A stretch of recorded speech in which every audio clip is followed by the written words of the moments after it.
Hello, everybody. Happy Sunday and welcome to another write-in. We're very excited to be here and get some words in today and hope all of you are doing well and okay, even in spite of everything going on. I know that Megan has to keep us accountable for our solemn oaths that we swore last week. So I'll let her jump on and make us all feel guilty. Excellent. So if you were here at our live chat last week, we were talking about productivity during the pandemic. And one of the things that we did was I had everyone, I had everyone share a goal for something writing or reading related that they would like to do between last week and now, and that I would check in with everyone and see if they hit their goals. And this notepad did not leave my desk, so I still have it. So I'm going to read out everyone's goals. And if I shout out to you, let me know in the discussion section if you reached that goal. So I'm going to start with me. My goal was to write 1,000 new words and send out some query letters, and I did it. You more than did it. I more than did it. I also did a bunch of revisions. It was a good writing week, all because I knew I was going to have to be accountable. Snaps for Megan. Snaps for Megan. No, I didn't want to be the person who's like, wow, you didn't do your goal. And then I also didn't do it. Emma's goal was in a detailed outline of the last few scenes of your book. I did do that. Hey! Snaps for Emma. Kelly is not here. She couldn't be here this week, but her goal was fort in all capital letters. She did build an epic fort. Yeah. Yes. Sent us pictures of it. It was incredible. Epic blanket fort to write in. Yes. Rachel's goal was 500 words for fun. Which I did. Hold on. Let me pull up my fun. It's not like that much more, but I did 669 fun words. So yes. That is good. That you specified they were fun. That's good. Yes, for fun. Well, I've written so many essays, and now I'm finally done the semester, and I'm like, I want to do something for fun, and I did. It was great. Yeah. And Erin's goal was get to a point where I can start revisions. And I did. Yay! Yay! Look at us! Look at us. So I've also got, I know I saw Missy Kate in the discussion section who set a goal of make it to 4,000 in Camp Nano with a 5K stretch goal. And I see you said, I just did mine today. Way to go. We also, I think I've seen Anya in the discussion section as well. Your goal was to finish exposition and work on POA chapters. Did you do it? Let us know. Ellie's goal was to write anything. The Nerdy Nanny's goal was to finish the first draft of a second grade chapter book. Tamara's goal was to get to the end of the 0 draft. Vanessa V's goal was to finish a chapter. Oh, that's my child in the background. Popping in. Goal check in. And then we had Karyaka's goal was to make it to the 10K camp goal and edit the first 2 episodes of a show that they're writing. Ooh, very cool. We've got, and Griswold also finished their goal today. I don't have yours written down. I'm missing Ann Griswold's goal. I'm so sorry. I know you set one. I don't know what happened. I apologize, but way to go for finishing your goal. I like that they said they didn't want to disappoint you. Nobody disappoints us, even if you don't make your goals. That's okay. True. We just reset the goal. Unless you're an actual word nerd, and then we'll shame you intensely. Yes. Live.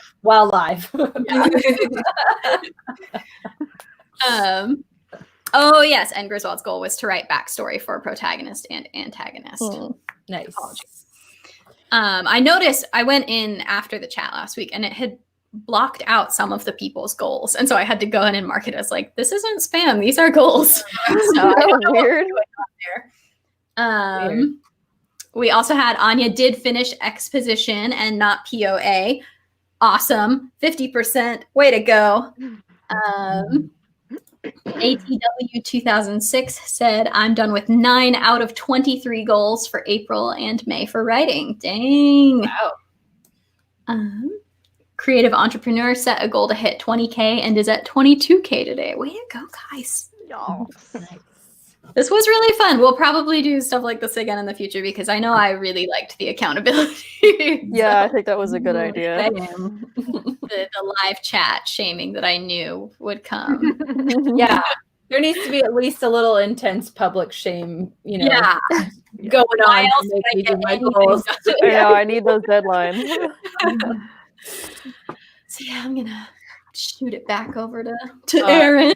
Do we want to do our first sprint at the 45 or something to give us a little bit of time? Okay. Sounds good. So I do have prompts today, and they are all based on specifically tropes in the literature, but skewed slightly or turned on their head. So the first trope in tonight's literary trope is going to be, of course, insta-love. So someone has a strong emotional reaction to someone upon meeting them. And of course, feel free to flip that on its head. Maybe it could be hatred or mistrust, or maybe they just find the other person intensely boring. Just some kind of strong reaction in general.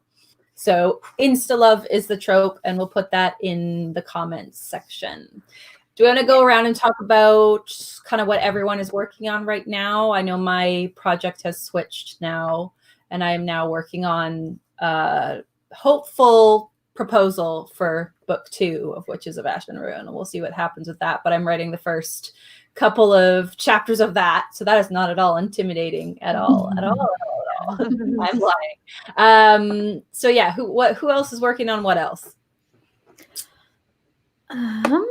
I am working on fun new kind of like gothic fantasy idea that I can now work on guilt-free since I finished all of my revisions that I had been kind of being like, oh, well, I'll do them if I have to do them, but they're all done now.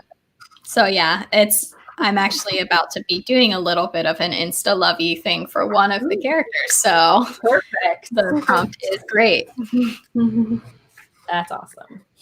I literally just last night was hit with the intense urge to write a fluffy contemporary, so I'm pantsing one now. Something very similar happened to me a couple days ago, hence why I have the words that I do, because my fantasy-loving, contemporary-hating persona was like, hey, you know what would be super great? I have a great idea for a contemporary novel. So I know, so I plotted out the majority of it at like 11:30 at night a little while ago, and now I'm like, all right, we'll give it a shot, perhaps, maybe. We'll see how it goes. And Emma, what are you working on today? I'm just finishing up drafting. I realized when I was outlining stuff that I actually only have like 2 scenes left to write, so I just need to power through this and finish it. Yeah. That's so exciting. Lots of revisions. I always get like caught between excitement and then like procrastination for some reason at that stage. Because you're like, oh, then I have to do other things, basically. Like, like you get so into the groove of just drafting that you're like, now I have to switch gears. Exactly. It's exciting, but also like, oh, it sounds exhausting. What do you mean it's not perfect? Yeah. We had a suggestion from Anne Griswold in the discussion section that I wanted to shout out for maybe starting like a Google Doc or something to update people's goals weekly. And then people could just go in and put their goals, which I really like that. So I'm probably going to do that. That's a good idea. I'll let you know probably by next Sunday where that is. Because this week is my video, but I've already filmed it. So. That's actually a really good idea, because I feel like I mean, all joking aside about the whole like public shaming thing, it really does work for me to have like someone I'm checking in with, which is something that we do in our like Google Chat like writers group. Well, we used to, but now we're kind of just all over the place with quarantine. We kind of throw our goals out, but then don't really check in. Yeah, I almost need the check-in though. I find like for me personally, because otherwise I'm like, nobody will know if I don't do this. I'm like, everyone else is putting goals. No one will notice if I don't even set a goal this week. Oh, Now we're going to notice.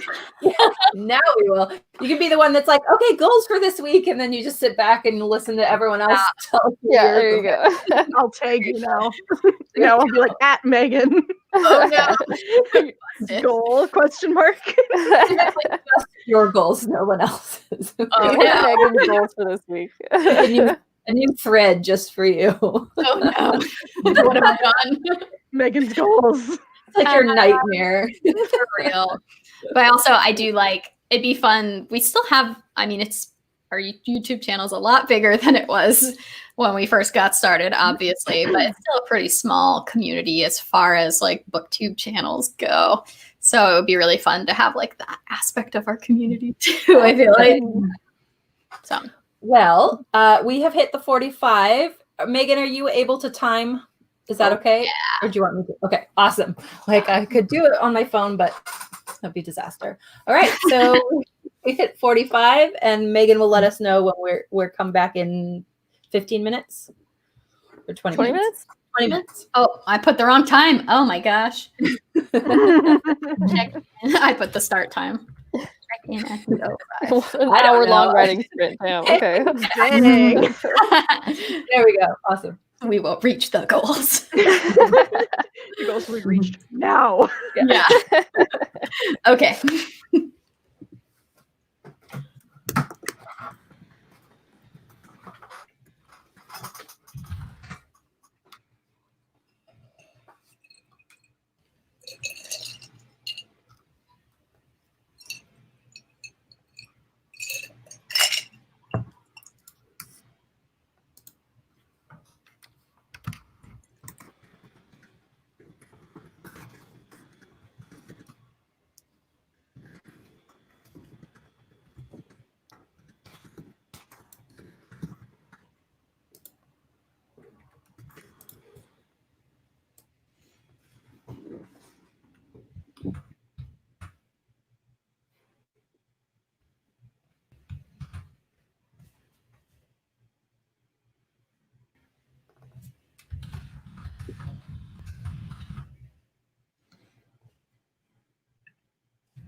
In time.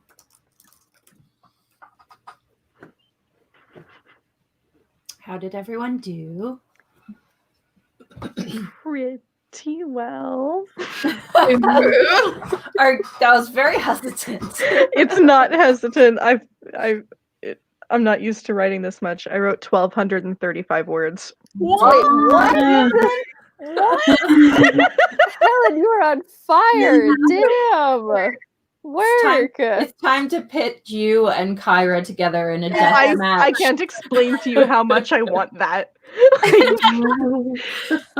Ever since the first time I saw her in a write-in, I was like, at some point, I will challenge you.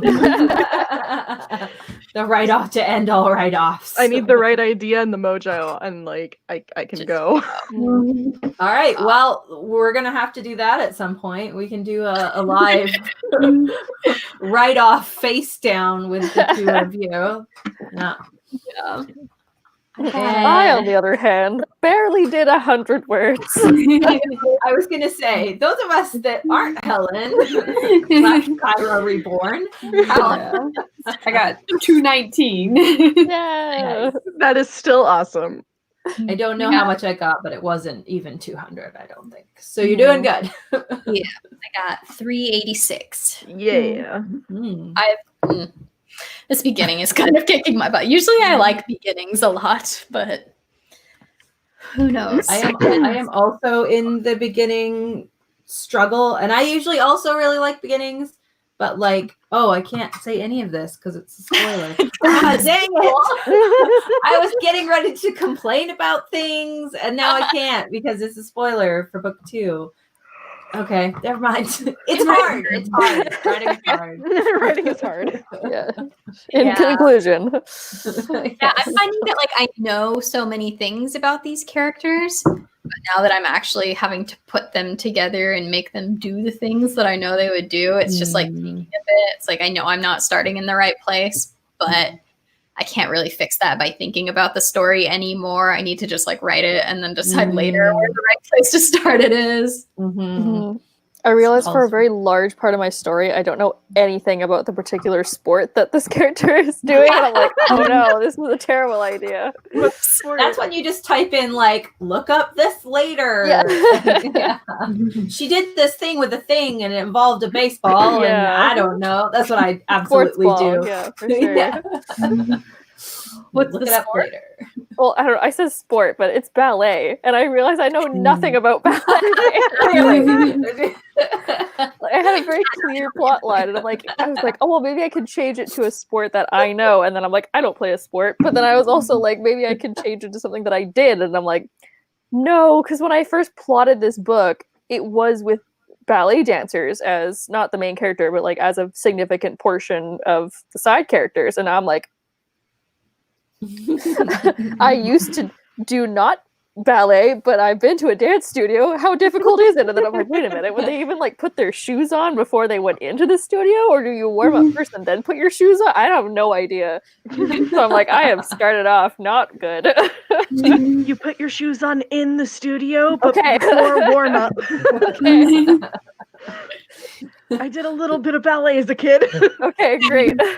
I did too, but I do not remember any of it. I had the same thing. Anytime I have like a high fantasy setting and I have to do like the characters are on horses, like, I know nothing about horses. I don't trust them anything with a face that big, so I don't go near them. But I realized that like it's probably a challenge to get on a horse. If you've never actually like got into the saddle, you probably need to learn that. And yes, if you've never done that, it's difficult the first time. It is very bizarre to get on a horse for the first time. Yeah, you definitely need like a stepping stool or a stump or something. Yeah. Unless you've got like stupidly long legs, you're not can't getting up there without Zorro help. style onto the back of it. It's like Legolas like swinging around. I've been lied to all my life. As somebody who is tall and rode horses for 12 years, so if you need to hit me up for anything, let me know. As someone who is tall and has long legs and who rode like medium to large size horses, I could never get my leg up that high to be able to vault up from. You have to have ground. like really good leg strength, Yeah. flexibility. Like also, if you're depending on how heavy you are, and I'm not a super heavy person, but even then, if you get your foot into the stirrup and you go to like pull yourself up, the whole saddle will like tip a little bit if the girth isn't tight enough. So like it's just not a good place. Just get a block or something. Yeah. Even just Now- like Not like- ride horses.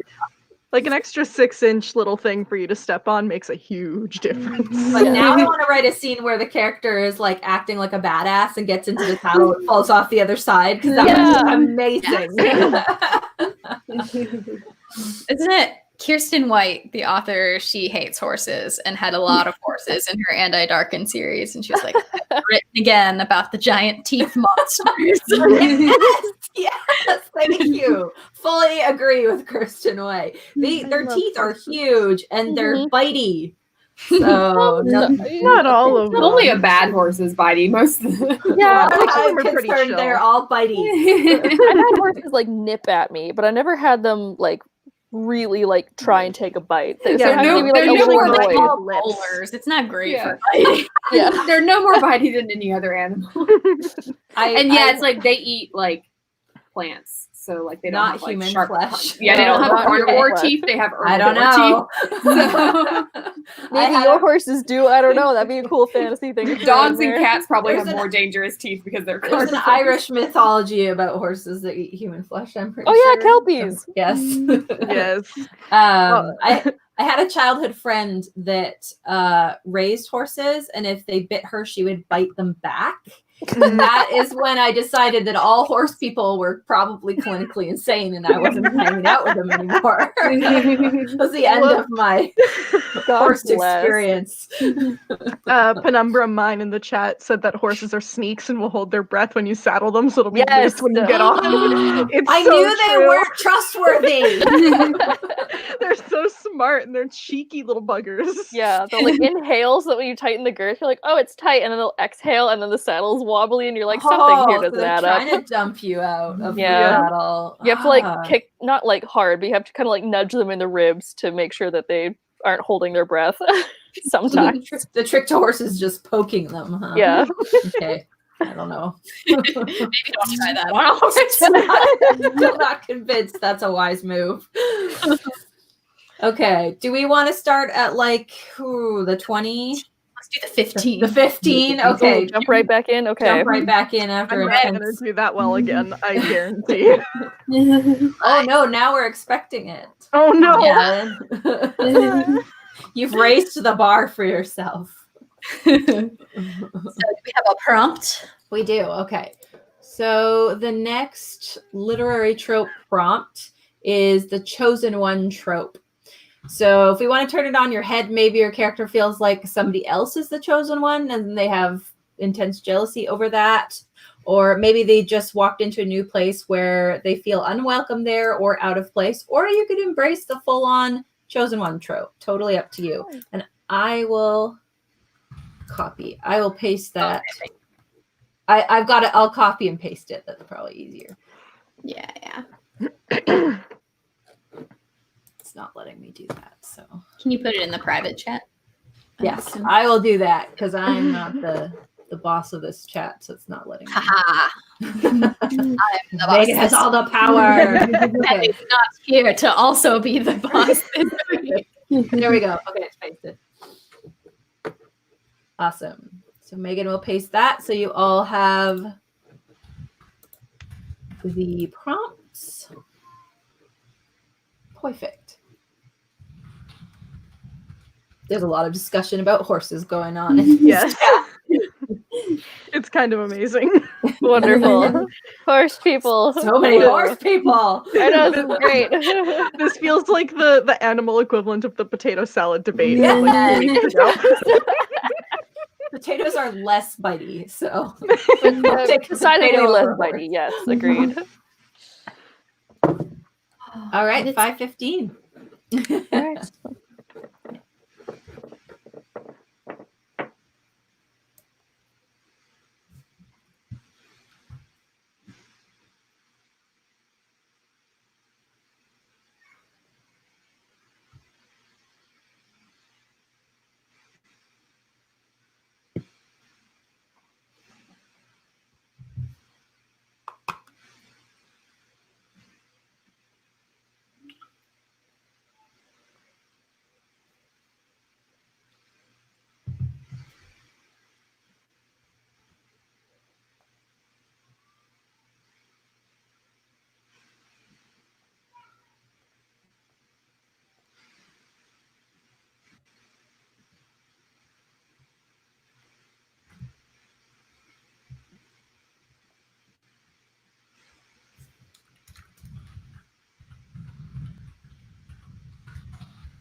And time.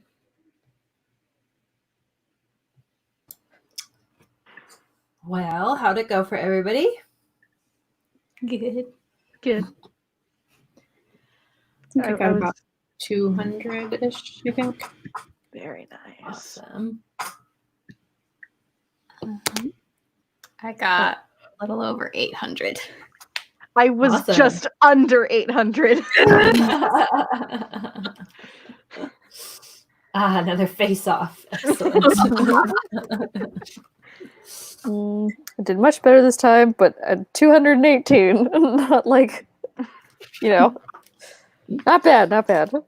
It's awesome. I got a couple hundred, but it was because I kept having to go back and figure out what I'd written before. So things are consistent. It's very weird. Yeah. I switched POVs because I finished up a chapter last time, and it was from a different character who I thought was going to be way harder to write, but it turned out she was way easier to write. So that's a pleasant surprise. Hence the good word count, eh? Yeah. Do we want to do like 5:45 for the next? Yeah, Yeah. 45. Sounds good. And then we could do like a 15-minute sprint instead of a 21. Sounds good. We have a lot of really awesome word counts here. Misty Kate got 247. Jeffrey Estrella got 400. Mage Prometheus got 188. Penumbra got 204. And Griswold got 282. And Margaret Luke got 49. Or this also says, and then AET got 391. Awesome job, you guys. Thanks for being here with us tonight, everyone. Very glad to have you. Knocking it out of the park. Yes. Awesome. We had Autumn said, does anyone write a lot of dialogue in their book? My novel has a lot of dialogue in it. And then Anya was talking about dialogue and description being important and kind of determining how you know if you have too much dialogue. Like if the amount of dialogue you have is just like, the book like Aristotle and Dante Discover the Secrets of the Universe, where it's like all dialogue, but it works for that book. So how do you guys tell if you've got your dialogue and description balanced well? They have to be saying something relevant. I do this thing. I sometimes catch myself doing a thing where it's like scene filler kind of, and then I'm like, no. Yes, I'm trying to get to 2,000 words, but it has to be 2,000 words that do something for the story. They're just saying nothing, or they're just saying the same thing over and over again, basically. Yeah. Exactly. And it has to make sure that it's not like filling in for an info dump or something. It's like, as you know, Bob, like I've definitely fallen into that trap before too. So if it's like somebody getting really explainy, I will often cut back on dialogue and try to find a different way to get that information across. Yeah, it definitely depends a lot on book and genre. Like part of why that works with Aristotle and Dante is because it's a contemporary novel. So like it doesn't need quite as much description because you're familiar with the world already. So you don't really need as much like explanation of what's going on, really. But I'd say the best way to know is just when you go back and read it for revisions. I find a lot of times when I'm reading a scene, I'm like, wow, like this is just so much dialogue and they're in an empty room and I haven't, like there's no way to know where they are. Like I can feel it a lot of times when I read something that like there's too much or too little of something. For sure. Yeah, that's awesome. Shout out to Mage Prometheus who said going to bed. It's 1:37 a.m. here in the UK. Oh my gosh. Yeah, go to bed. With us though. Thank you for coming. That's a dedication. We appreciate you. Just also look after yourself. Get some rest. Yeah. It's 8:39 here and I'm like getting drowsy. I'm like, oh, I'm tired. No, hopefully somebody can sleep in who going to bed at 1 in the morning. We had a couple more questions that hopefully we'll be able to get through before the next sprint starts. Both from Margaret. How do you guys stay motivated to write during this strange time? Public shaming for me. I go on the internet and then I have to do them. Yes. Yeah. We have multiple check-ins, like doing this and then writers group. And then we have something in Slack. We send, what are your goals for the week? And really helps, I think, for all of us. So yeah, having writing friends is a big, big help. Yeah. Also, it's fine if you're not getting much done, Be easy on yourself right now. It's a weird time to be alive. Exactly. And if you have a project that you're doing right now and you're not like able to fully concentrate on it, try something else. Like there's absolutely, normally I say like don't bounce between projects too much, but I'm like, if it gets you writing and you're not writing otherwise, do something you're really excited about. Find your like magic cookies, as Susan Dennard says, the thing that makes you really excited to write a project. Oh yeah, big recommend to Susan Dennard's newsletter. It's incredible, and she gives amazing writing advice. She just talks about her process a lot. And she's doing a new series that she just started in her most recent newsletter on how she writes a book from like start to finish draft. So this week's was on ideas, and it's very good. Yeah, all of her newsletters are great. So we're going to start at the 45, and I do have a prompt. Okay, so for this one, it is a new trope. Of course, it's not a prompt featuring tropes if you don't do the love triangle trope. So definitely flip that on its head if you want. So maybe give your character more than one enemy instead of more than one love interest. Maybe the team up. Maybe they have to fight one another for the privilege of killing your main character. Who knows? Okay. And I will paste that to Megan again. That's a great one. I like that idea. I love that you said maybe they have more than one enemy, and like 3 of us went, ooh. Wait, we can do that? There can be more than one big bad? What? Inconceivable. An enemy triangle instead of a love triangle. Oh my god, that would be so amazing. Both. I need to write this down. That reminds me of like, what was it called? The Mary E. Pearson book that came out, or the trilogy that came out a while back. Ooh. The middle book was like A Heart of Darkness, and I can't think of the first book. The girl with the white dress on the front cover with her staring something dramatically into the Deception. wind. Kiss of Deception, yes. Yes. Yes. That's what that's like, is it?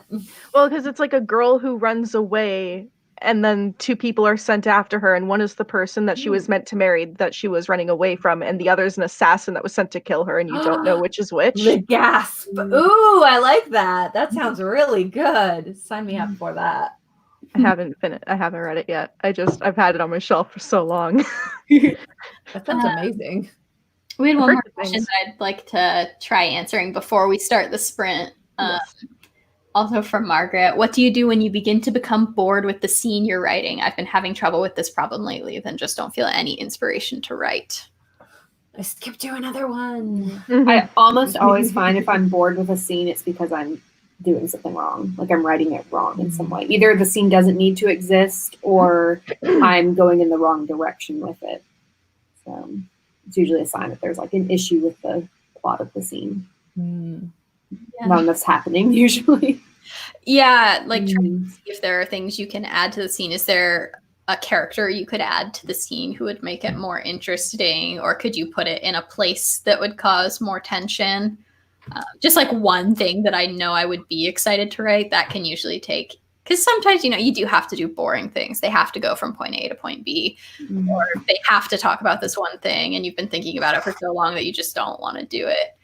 But if I can put it on the side of a really tall building, or just like something that will make it exciting for me as well, that will translate to being exciting for your readers later too. Sorry, everyone is blowing up our comment section being like, what is that book called that you're just talking about? It's called The Kiss of Deception by Pearson. Mary E. Pearson. Yes. I think Helen might be frozen. Yes. She's very still. Very intently. Yes, very intense. All right. Well, there we go. Helen, you're back. My internet is so unstable today. It's been. Oh no! We're gonna start our last sprint. It's 15 minutes. I put the prompt in the discussion. Thank you for sending it to me, Erin. Awesome.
And time.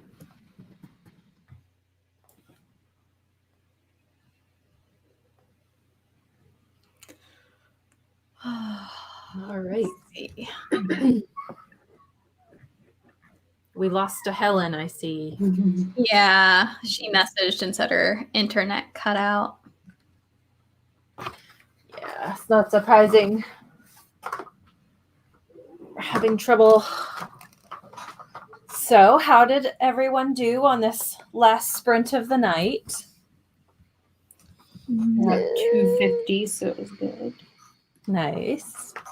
I didn't even count this time. I just shut off my laptop, which should tell you about how that went. Got Yeah. 600. Oh, Dang. And that was a shorter one than the last two. I'm probably gonna write after this too. I'm starting to get into it. yeah. That's always exciting. When you actually want to write after a sprint, you know you're in the zone. Yeah. We've got some other numbers in here. Penumbra got 225. I'm sorry if I say your name wrong. Anya Calliope. I like the name. 65, but at least you got words. Hey, words are words. We are all doing awesome, regardless of how many words we got. Ed Griswold got 107, got sidetracked with thoughts about character arcs. That is valid. Yes. That should count as extra words. Absolutely. I will never forget the little chat thing that Maggie Seabotter did where she said half of her process is lying on the floor, just staring at the ceiling. Inspiration. Yeah, that's very valid. Not in any other job, but as a writer, that is your right to lie on the floor and stare at the roof. I like to think for my day job that that's also a necessary component for at least like a few minutes every day. Just some time to process. That's allowed. You can only not do it at if you're a banker or something.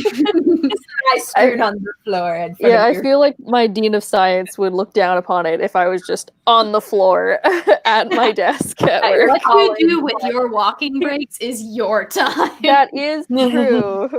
But if they open up the conference room and I was just there on the conference table or something, just staring up into space, they'd be like, "Are you okay? Also, can you leave? We have a meeting." Can you not be on the conference table, Rachel? Yeah, exactly. Yeah, I used to work at a grocery store, so that was generally frowned upon. Even though we got away with a lot in floral, I would not have wanted to lie on that floor. I'll say that now. Yeah. I have a random question for you guys. So I was switching everything over to Google Drive because I knew I was going to want to write later. And I was like, I'll put it in there and then I can do it on my phone. And it's been a long time since I drafted in Google Drive. And I was trying to pick the perfect font for drafting. Because I've been doing so much revising that it was I don't want to do it in Times New Roman because it's going to feel like I'm revising that book. And I don't want to be in that book's mindset. So what fonts do you guys use for drafting your books? Havelica or Calibri? Definitely Comic Sans. And in point 48. I always use Courier New for some reason. I don't know why. I like that it's slightly blocky. I know it's flying in the face of all the Times New Roman users out there. But Yeah, I do typically use Times New Roman. yeah. Nice. Although I do like Helvetica, but it's a good one. I think Rachel.